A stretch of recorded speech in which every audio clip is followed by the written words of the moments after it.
प्राचीन भारत के मध्य में बसे एक छोटे से गांव में किसा गौतमी नाम की एक महिला रहती थी।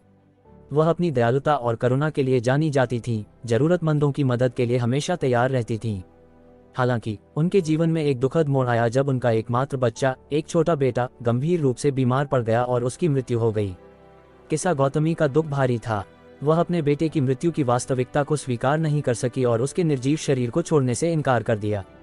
उसे कसकर पकड़कर वह घर घर भटकती रही, मदद मांगती रही और उम्मीद करती रही कि कोई उसके बच्चे को वापस जीवन में ला सके। गांव वालों ने उसे दया की दृष्टि से देखा, लेकिन वे कुछ नहीं कर सके। अंत में किसी ने सुझाव दिया, जाओ और बुद्ध से मिलो। हो सकता है कि उनके पास आपकी मदद करने के लिए ज्ञान हो। आशा की एक किरण के साथ किसा गौतमी उस स्थान की ओर बढ़ी जहां बुद्ध रह रहे थे। उसने रोते हुए उसे अपनी दुखद कहानी सुनाई और हस्तक्षेप की गुहार लगाई। बुद्ध ने करुणापूर्वक सुना और फिर कहा, मैं तुम्हारी मदद कर सकता हूँ, लेकिन मुझे मुट्ठी भर सरसों के बीज चाहिए। राहत महसूस करते हुए किसा गौतमी ने सोचा कि यह एक आसान काम होगा। उसने बुद्ध को धन्यवाद दिया और जल्दी से गांव वापस आ गई। उत्सुकता से अपने पड़ोसियों और दोस्तों के पास सरसों के बीज मांगने के लिए गई। लेकिन एक शर्त थी, सरसों के बीज ऐसे घर से आने चाहिए जहां किसी ने किसी प्रियजन को खोने का अनुभव न किया हो। किसा गौतमी सरसों के बीज मांगने के लिए घर घर गईं, लेकिन हर यात्रा के साथ उन्हें नुकसान और दुख की कहानी का सामना करना पड़ा। उसे एहसास हुआ कि उसकी पीड़ा अनोखी नहीं थी, हर घर ने मृत्यु का दर्द अनुभव किया था। जैसे ही दिन शाम हुआ और सूरज डूबने लगा, किसा गौतमी का दिल नर्म हो गया।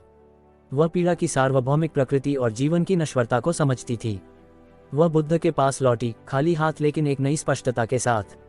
बुद्ध ने उसकी ओर देखा और पूछा, क्या तुम सरसों के बीज लाए हो?